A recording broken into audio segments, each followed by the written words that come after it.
The most original rock bassist to come along in the 90s was unquestionably Primus's Les Claypool.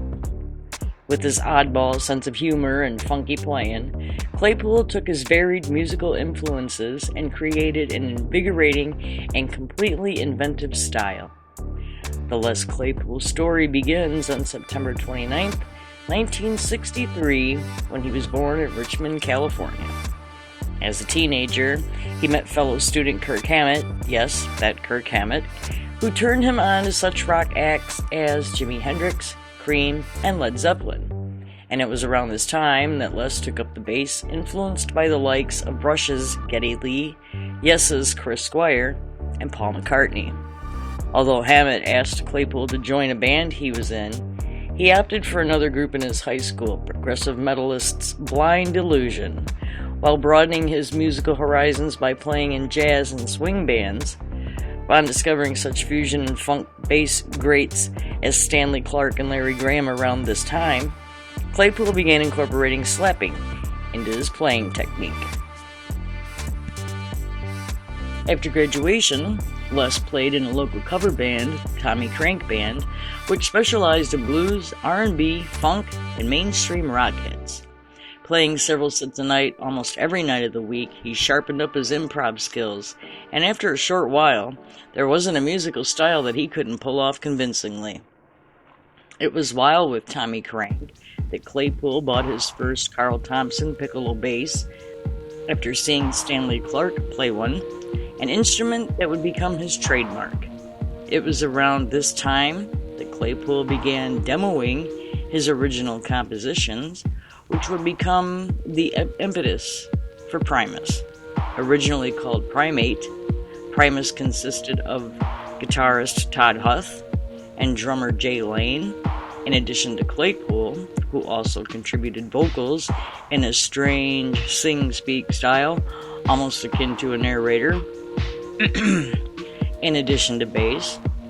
Although the trio instantly created an underground following in the San Francisco area, Primus was put on hold when Huth left and Claypool returned to Blind Illusion, whose sound now resembled a thrash metal band, and appeared on the group's lone album, The Sane Asylum, on Combat Records. His return to Blind Illusion didn't last long, but he met a kindred musical spirit in B.I.'s guitarist Larry Lalonde. By 1989, a new Primus lineup was formed. Claypool, Lalonde, and new drummer Tim Herb Alexander, and not long after their first album was issued, the live set Suck on This.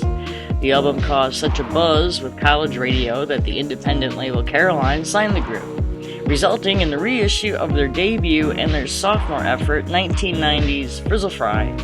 While the trio toured with such bands as Jane's Addiction and 24/7 Spies, the 1991 proved to be an even better year for the group, as their major label debut for Interscope, Sailing the Seas of Cheese, reached gold status a year after its release, as the trio opened for such varied artists as Public Enemy, Anthrax, U2, Fishbone, and Rush.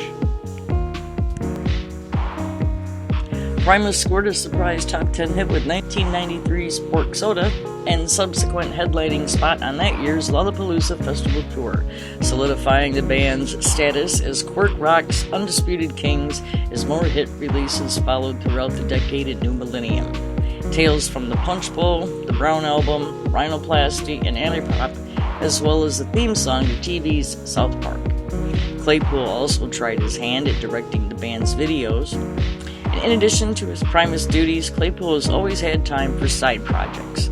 Sausage, a reunion of the original Primus lineup, Claypool and the Holy Mackerel, Highball with the Devil, the Frog Brigade, Live Frogs, Purple Onion, Oysterhead, and the Claypool-Lennon Delirium, a duo formed with Sean Lennon, as well as guesting on albums by other artists, which include Buckethead, Jerry Cantrell, Victor, Limp Bizkit, Tom Waits, Rob Wasserman, and many others. He released A Whales and Woe in 2006, the first project solely credited to the man himself.